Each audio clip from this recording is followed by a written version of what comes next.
देखो भाई, 10th class का जो है ना 16 चैप्टर हम पढ़ रहे हैं प्रोबेबिलिटी, वो भी RD शर्मा के मैथ में से। और लास्ट टाइम जो ना हम एक्सरसाइज 16.1 में थे और उसमें हमने दो चीज़ों के बारे में पढ़ लिया। सैंपल स्पेस क्या होता है और इवेंट क्या होती है, और किसी इवेंट की प्रोबेबिलिटी कैसे निकालते हैं। कई बार बता दिया, आपको याद भी हो गया हुआ भाई। अब तो क्वेश्चन ही देखो भाई, तो लास्ट में जो है ना मैंने आपको क्वेश्चन नंबर शायद 18 करवा दिया। अब तुम पढ़ो भाई क्वेश्चन नंबर 19 पढ़ना एक बार। क्वेश्चन नंबर 19 में, तो 19 में लिखा हुआ है 5 कार्ड्स में कौन कौन से 10, एक तो 10 है मेरा, एक जैक है भाई, 10 जैक, एक क्वीन है भाई, क्वीन। उसके बाद एक मेरा कौन है भाई, किंग है। तो 10 जैक, क्वीन और king, and an ace of diamond, and an ace of diamond are shuffled face of diamond are shuffled, are shuffled face downward में, आर स्फल्ड फेस डाउनवर्ड में।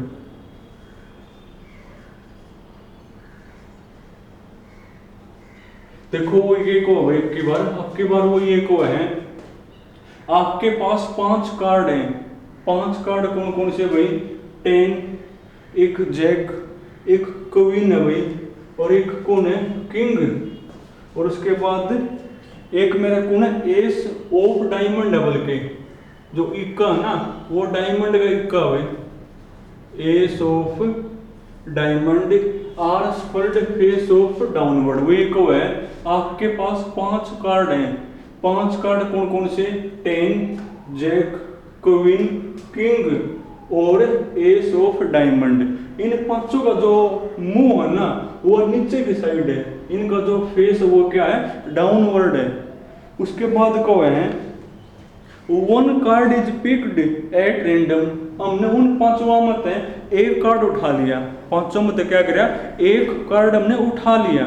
देखो यहां तक कोई कंडीशन नहीं है। इसके बाद ये लिखा हुआ है 1 कार्ड इज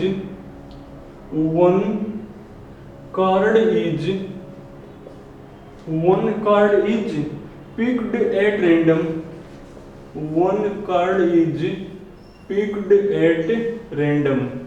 तो एक कार्ड हमने उठा लिया। देखो यहां तक कोई कंडीशन नहीं है, तो यहाँ सबका सैंपल स्पेस बनेगा। पर अब की बार जो सैंपल स्पेस है ना उसमें 52 सैंपल पॉइंट नहीं बल्कि 5 सैंपल पॉइंट होंगे। क्यों, क्योंकि जो टोटल 5 कार्ड तो हैं, आपकी बार जो टोटल है वो 5 ही कार्ड हैं, तो सैंपल स्पेस में 5 ही सैंपल पॉइंट होंगे। कि आपके सामने 5 कार्ड हैं, इनका जो फेस है ना वो नीचे की साइड है, और हमने इनमें से एक कार्ड हमने पिकअप कर लिया। तो कोई कंडीशन नहीं, वो कैसा उठाया है, तो यहाँ से आपका सैंपल स्पेस बनेगा। सैंपल स्पेस मतलब टोटल, और आपकी बार जो टोटल है वो 5 ही कार्ड है। और जो आपका सैंपल स्पेस है ना उसमें कितने सैंपल पॉइंट होंगे भाई, 5 ही सैंपल पॉइंट होंगे, ना कि 52। उसके बाद व्हाट इज द प्रोबेबिलिटी, और आपने प्रोबेबिलिटी बतानी है भाई। डेट द कार्ड, जो पहला पार्ट है ना इसमें लिखा हुआ है what is the probability, what is the probability किसकी भाई, that the card, that the card, that the card is a queen, is a queen भाई। आपने प्रोबेबिलिटी बतानी है कि जो कार्ड आपने उठाया है ना वो कैसा हो, क्वीन हो। यानी कंडीशन लग गई ना, तो यहाँ से मेरी इवेंट बननी है, तो इसको ई वगैरह मान लो, या 2 पार्ट इसमें तो E1 मान लो इसको। तो let E1 be the event, E1 be the event that the दो देख देख कर that the card is a queen, that the card is a queen में। अब आप चेक करोगे कि इसका फेवर में कितने हैं।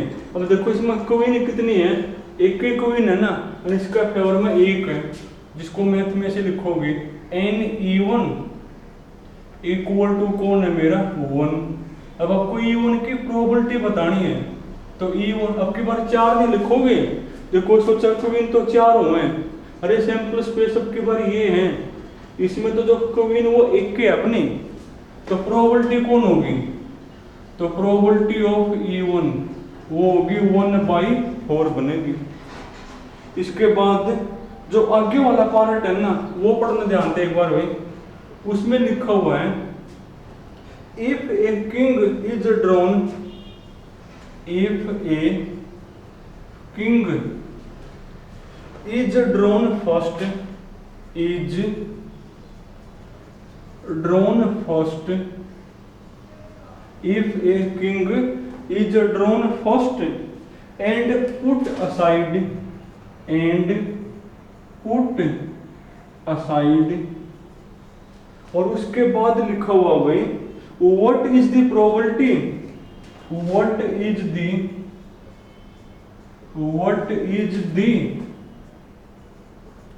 probability, what is the probability, किसकी probability भाई, that the second card, that the second card picked up, that the second card picked up, क्या लिखा हुआ भाई picked up। अब इसमें फिर दो पार्ट हैं, और पहला पार्ट है भाई कि जो कार्ड आपने बाहर निकाले है ना वो मेरा कौन हो, एस हो।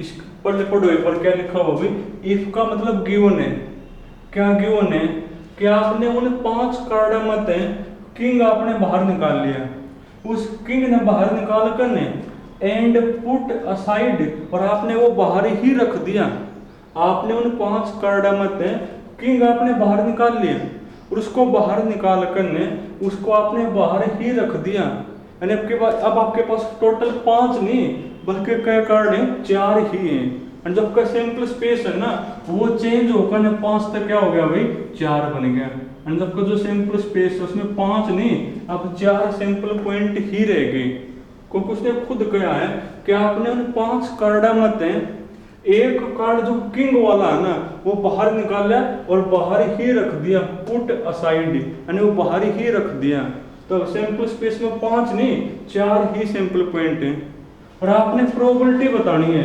किसकी प्रोबेबिलिटी भाई, कि उसके बाद जो आपने कार्ड उठाया ना वो कार्ड कौन हो मेरा एस हो, तो इसको इवेंट मानोगे तो इसको E2 मान लेना भाई, लिख अब की बार तुम लियो लेट ऐसे लिखोगे E2 be the event that the second card picked up is।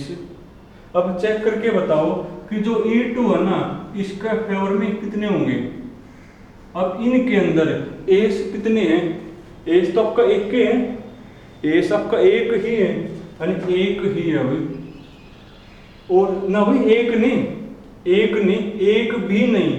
एक भी क्यों नहीं, क्योंकि हमने एस ने तो किंग निकाला है, एस तो आपका एक है भाई, एस आपका एक है, तो प्रोबेबिलिटी कौन होगी, तो देयरफॉर प्रोबेबिलिटी ऑफ E2 कौन होगी भाई 1/, टोटल है मेरे 5 नहीं 4 क्यों भाई, क्योंकि इन 5 मत हैं एक जो किंग है ना वो आपने बाहर निकाला और उसको बाहर ही रख दिया, यानी 5 नहीं 4 बचे हुए हैं, फिर आपने उन 4 मत हैं एक कार्ड बाहर निकाला, प्रोबेबिलिटी बतानी है वो एस हो, तो ये हमने E2 मान ली इवेंट।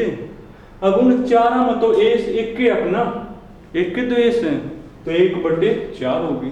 अब इसी में जो है ना एक और पार्ट है भाई, इसी में एक और पार्ट है भाई कि प्रोबेबिलिटी बताओ जो आपने सेकंड कार्ड बाहर निकाले है ना वो मेरा कौन हो भाई किंग हो, कौन हो मेरा वो किंग होना चाहिए। तो इसको फिर E3 इवेंट मानोगे।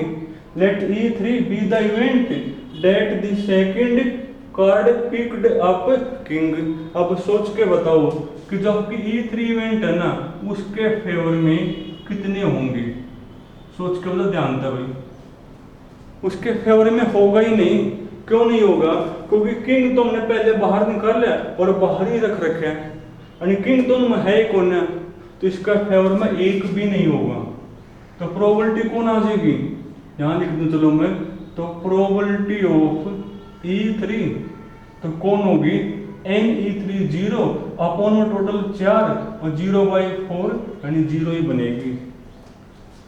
जो सेकंड वाला पार्ट थोड़ा सा अलग है भाई, वो ये को है आपने इन 5 मत हैं, एक जो किंग है ना वो बाहर निकाल लिया और आपने बाहर ही रख दिया, यानी आपके पास टोटल 5 नहीं, अभी 4 ही बच रहे हैं, 10 जैक क्वीन और एस। फिर आपने इन 4 मत हैं एक कार्ड बाहर निकाल लिया और प्रोबेबिलिटी बताओ वो एस हो, तो हमने E2 मानी इवेंट, तो एस अपना 1 तो उसका फेवर में 1 होगा, तो प्रोबेबिलिटी होगी 1/4। फिर इसी में कहो आगे कि जो कार्ड आपने बाहर निकाल लिया ना वो आपका कौन हो भाई, किंग हो, उसकी प्रोबेबिलिटी बताओ। ये हमने कोई इवेंट मान ली E3। अब किंग दिन में है ही कौन है, क्योंकि कार्ड ही मेरे 10 जैक क्वीन और एस है, तो इसका फेवर में फिर 0 होगा, यानी प्रोबेबिलिटी कौन होगी, 0 ही बनेगी। तो चलो जो 20 है भाई वो अब तुमने करना है, 20 तुमने करना है और 21 फिर कल करेंगे भाई।